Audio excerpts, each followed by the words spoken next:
আধার লিখে দিয়ে গেল সে এক পাপের ভোর, কেড়ে নিয়ে গেল সন্তানকে শূন্য মায়ের কোল। বুক ফাটা তার কান্না, মায়ের তীব্র হাহাকার। রাত কাজের শেষে সে আর এলো না ঘর। উষাকাল পেরিয়ে যখন কাটলো আধার ঘোর, রাতের শেষে তার জীবনে আর এলো না ভোর।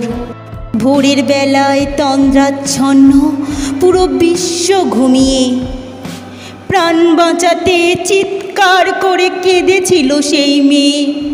কোন পিশাচগুলো ছিঁড়ে খাচ্ছিল আদিম বর্বরতা, জানি কত চিৎকার করছিল সে একটু বাঁচার আশায়। তো ভাগের সেই কান্নাখানি পৌঁছলো না কারো কানে।